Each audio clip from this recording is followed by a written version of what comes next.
आखिर हसीरी का मतलब क्या है। मेरा नाम मुजफ्फर हसीरी है और मैं अपने नाम के आगे हसीरी क्यों लगाता हूँ। आज की इस वीडियो में मैं आपको हसीरी और खुमरा का असल मतलब बताऊंगा हदीस की रोशनी में। इस वीडियो को हम 3 पार्ट्स में डिवाइड करेंगे, यानी 3 सवालों के साथ। पहला, हसीरी जाति का इतिहास क्या है। दूसरा, हसीरी जाति का हदीस से हवाला। तीसरा, हसीरी और खुमरा जाति का मतलब क्या है। चलिए पहले से शुरू करते हैं। हसीरी और खुमरा जाति का इतिहास क्या है। हसीरी अपने नाम के आगे सिर्फ मैं ही नहीं बल्कि हिंदुस्तान, पाकिस्तान, सऊदी अरब, ईरान, इराक, तुर्की, मिस्र, सीरिया, उज्बेकिस्तान और लगभग दुनिया भर के कई देशों में लाखों लोग अपने नाम के आगे हसीरी लगाते हैं, लेकिन 99% लोग इसका मतलब ही नहीं जानते। जैसे बाल काटने वाले नाई अपने नाम के आगे सलमानी लगाते हैं, बढ़ई और लोहार का काम करने वाले सैफी लगाते हैं। इसी तरह कपड़ा बुनने वाले जुलाहा समाज के लोग अपने नाम के आगे अंसारी लगाते हैं, जो मदीना के अंसार की निस्बत से मशहूर है। ठीक इसी तरह हमारे पूर्वज और बुजुर्ग भी खजूर के पत्तों से चटाई बनाने का काम किया करते थे, और ये कोई आजकल की जाति नहीं है, बल्कि खजूर के पत्तों से चटाई बुनने का ये हुनर आज से लगभग 5 से 6 हजार साल पुराना इतिहास रखता है।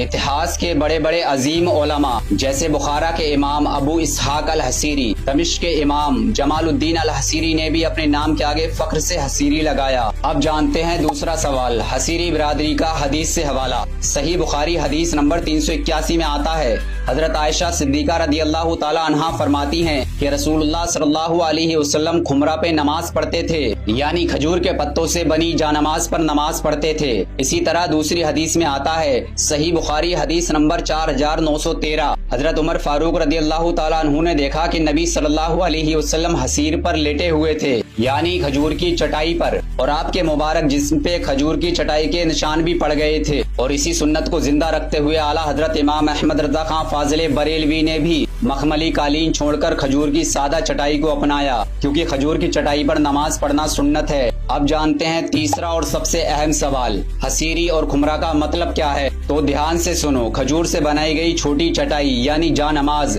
जिसपे रसूलुल्लाह सल्लल्लाहु अलैहि वसल्लम नमाज पढ़ते थे, उसको खुमरा कहा जाता था। और बड़ी चटाई जिस पर कई सहाबा एक साथ नमाज पढ़ते थे और रसूलुल्लाह सल्लल्लाहु अलैहि वसल्लम आराम भी फरमाते थे, उसको अरबी में हसीर कहा जाता था। इसी निस्बत से खजूर की चटाई बनाने वालों को हसीरी और खुमरा कहा जाने लगा। और मैं अपने नाम के आगे हसीरी किसी खानदान का घमंड दिखाने के लिए नहीं लगाता, बल्कि उस मुबारक सुन्नत की निस्बत को जिंदा रखने के लिए लगाता हूँ जिस पर हुजूर ने सजदे किए और आराम फरमाया। इसलिए जितने भी हसीरी बिरादरी के लोग हैं उन्हें बिना किसी झिझक के अपने नाम के आगे फख्र के साथ हसीरी लगाना चाहिए, और सुन्नत से जुड़ी इस सोई हुई पहचान को बेदार करने के लिए इस वीडियो को हर हसीरी और हर मुसलमान तक जरूर शेयर करें, और इस वीडियो को अपनी अपनी स्टोरी पर भी जरूर लगाएं।